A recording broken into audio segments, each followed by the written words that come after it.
Uma descoberta importante, uma nova droga para depressão promete efeito imediato para os casos de emergência. E na última reportagem da série especial, você vai conhecer também outros meios eficazes de tratar a doença.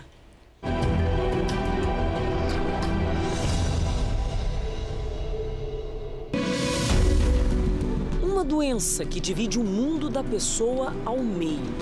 A angústia que mora dentro e o perigo que vive lá fora. Eu não queria aceitar a hipótese de eu estar com algum problema. Não aceitava. Marco Antônio Fronteira, 57 anos, médico. A depressão chegou ainda na juventude. Ao contrário do que pensamos, nem sempre um cenário desolador é o berço da doença. No caso dele, tinha acabado de se formar, era tenente do Exército. Foram mais de 10 anos convivendo, sobrevivendo com a depressão. Uma dor tão intensa que Marco resolveu mudar a vida radicalmente, ter fé na melhora. Depressão é coisa do passado, né? A minha luta agora é totalmente diferente, é para ajudar as pessoas. Andréia, 43 anos, empresária. Para ela, o gatilho que despertou a depressão foi um luto intenso que não passava nunca. Viver virou motivo de sofrimento. Amizades com o marido, família, eu fui me isolando, a parte social, a ponto de nem mais a um supermercado eu queria ir, parei de dirigir. E não era a Andréia, aquela pessoa que estava ali. Diante dos olhos, a vida passa por um quadrado estreito.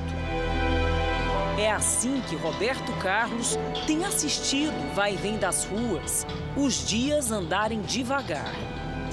Ele fez um buraquinho no portão ali, que ele olha a rua pelo buraquinho pequeno do portão. O que mais me dói é viver preso e quando meu filhinho pequeno me chamou para passear na rua, eu não consigo. Brinco às vezes pelo quintal, mas da calçada para fora eu não consigo. As doenças que afetam a mente maltratam o corpo e a alma. Isso porque costumam caminhar de mãos dadas com a desinformação, com preconceito. A frase que o deprimido mais escuta é falar assim: isso é frescura, isso é manha. Roberto Carlos, 39 anos, casado, pai de 4 filhos, cobrador de ônibus. Desde 2012, afastado do trabalho. No caso dele, a depressão se tornou incapacitante. Uma sombra que rapidamente foi tirando as cores e os contornos da vida. Por conta das crises intensas e frequentes, há mais de 6 meses, o Roberto já não sai de casa. Passa a maior parte do tempo assim, no quarto, na cama. A esposa e os filhos se revezam para não deixá-lo sozinho. Além do sofrimento, a doença tem adiado e muito o retorno ao trabalho, o que tem comprometido a renda da família inteira. 2 dos 4 filhos já tiveram que deixar a escola para ajudar nas despesas, já que a Vânia não pode passar tanto tempo assim fora de casa. Antes eu falava assim, né, que quando eu via na televisão, eu falava assim, depressão deve ser coisa para rico, que não precisa sair dentro de casa, tem empregado, tem... Eu falo, pobre não pode ter depressão. O que eu preciso é de um tratamento assim, mais firme, que eu fique internado, para que eu possa ter minha vida de volta, para mim poder ser o que eu era, porque eu não sou desse jeito. Nem sempre a depressão se manifesta como uma tristeza profunda. Pode aparecer também como irritação, indisposição e falta de interesse por coisas simples da vida. Duração e intensidade também podem diferenciar uma tristeza normal da depressão, que é incapacitante. Com diagnóstico e tratamento corretos, cerca de 80% dos pacientes vão apresentar melhora em aproximadamente 1 mês. Mas para uma pequena parcela, a doença permanece implacável. É a depressão resistente. Eu tenho tristeza persistente, eu tenho ideação suicida.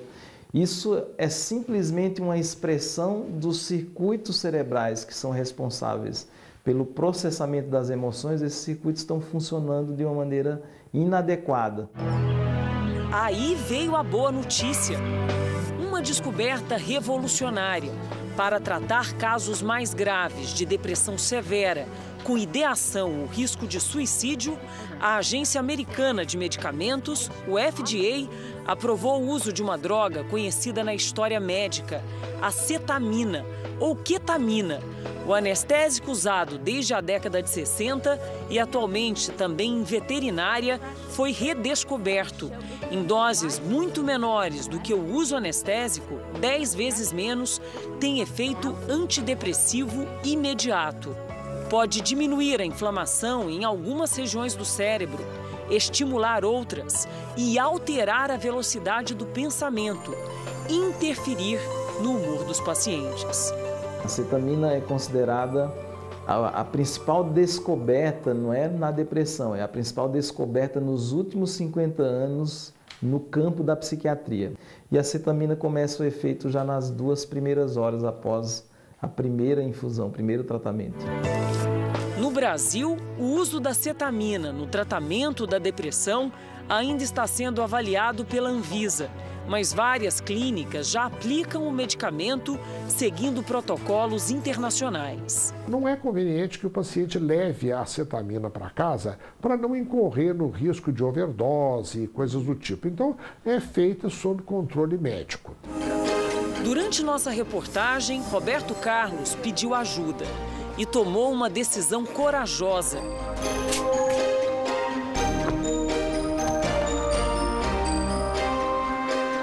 Por vontade própria, se internou nessa clínica em Guaratinguetá, no interior de São Paulo. Acompanhamos o cobrador durante a internação, onde foi atendido por médicos e psicólogos. Ele vai passar por terapeuta, vamos trabalhar a parte de esportes e de alimentação desse paciente para que esse paciente retorne ao convívio em sociedade. Por várias vezes, Roberto Carlos pensou em desistir. O pensamento nesse momento é se eu continuo doente na minha casa ou se eu continuo no tratamento aqui na clínica, entendeu? Andréia também pensou, mas o apoio da família, de alguns amigos, o acompanhamento de médicos e o uso de antidepressivos foram fundamentais. Eu lembro de 2 semanas que eu estava tomando remédio, eu abri os olhos, abri a janela do meu quarto e falei, acordei. Sabe, eu tive vontade aquele dia de acordar, sair da cama e fazer alguma coisa, porque eu não tinha mais essa vontade. E quem mal conseguia abrir a janela, começou a andar, a correr, a lutar. Há 5 anos, Andréia percebeu que precisava dar um passo importante, além do tratamento convencional. Era hora de apostar numa mudança de estilo de vida. Foi aí que ela conheceu a personal Luciana. Começaram devagar, com algumas aulas de hidroginástica, algumas desistências e até algumas recaídas. Mas a persistência da professora e a vontade da Andréia de dar uma guinada na vida criaram uma parceria poderosa. Você tem orgulho de ver como ela está hoje? Assim, te alegra? Vocês se tornaram amigas? Que bonitinha. Numa fase ainda bem difícil, antes de deixar a clínica nesse fim de semana, Roberto pediu para ver a família, os filhos. Eita, cadê o abraço do pai? Ai, o beijo do pai. Pai, dá aquele abraço forte. Um encontro diferente dos que viveram nos últimos meses, repleto de sentimento, o que desperta a esperança de que logo ali, no futuro, tudo possa ser como antes. Felicidade é eu poder andar como qualquer ser humano, poder ter o direito de ir e não viver trancado como um passarinho na gaiola.